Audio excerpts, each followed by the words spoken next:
मस्तके हे पायावरी या वारकरी संतांच्या चालू असलेला आमच्या गावातील अखंड हरिनाम सप्ताह 28व्या वर्षामध्ये पदार्पण होत असताना खऱ्या अर्थाने गेले 27 वर्ष ज्या वारकऱ्यांच्या माध्यमातून या छोट्याशा वृक्षाचा वटवृक्ष झाला, अशा वारकऱ्यांच्या माध्यमातून 28व्या वर्षामध्ये पूर्ण होत असताना अतिशय आनंदाच्या वातावरणात ग्रामस्थ लहान ज्येष्ठ ग्रामस्थांच्या सहकार्यातून आणि तरुणांच्या मार्गदर्शनाने आणि खऱ्या अर्थाने हा चालू असणारा भव्य दिव्य अखंड हरिनाम सप्ताह यामध्ये 100% संपूर्ण ग्रामस्थ या अखंड हरिनाम सप्ताहामध्ये सहभागी असतात। त्यामध्ये गावातील ज्येष्ठापासून तर लहान मुलांपर्यंत सर्वजण या अखंड हरिनाम सप्ताहाचा आनंद घेत असतात। एक वेळ यात्रेचा जेवढा आनंद नसतो तेवढा आमच्या गावातील या अखंड हरिनाम सप्ताहाचा आनंद असतो। याच ठिकाणी सांगायचं एवढंच आहे की जर वारकरी संप्रदायात ज्येष्ठांसोबत जर तरुण वर्ग आला तर नक्कीच वारकरी संप्रदायातील असणारी तत्व आणि वारकरी संप्रदायातील असणारा उत्साह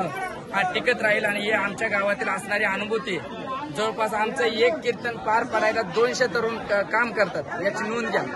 कारण गरुड असेल, त्या ठिकाणी रेडा असेल, जेवणाची व्यवस्था असेल, बाजाराची व्यवस्था असेल, विविध क्षेत्रातील माध्यमातून तरुण वर्ग काम करते।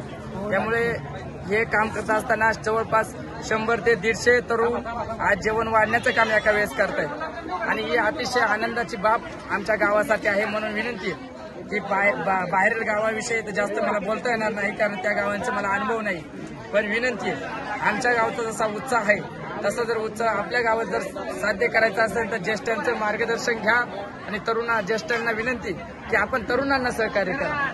त्या सहकार्य जर झालं तर नक्कीच आपल्या भागातील आपल्या धर्माचे आपल्या संस्कृतीची नक्कीच याच ठिकाणी जे कार्यक्रम आहेत ते नक्कीच गगनभराती घेतल्याशिवाय राहणार नाही आणि ही काळाची गरज आहे। एवढं बोलतो रामकृष्ण।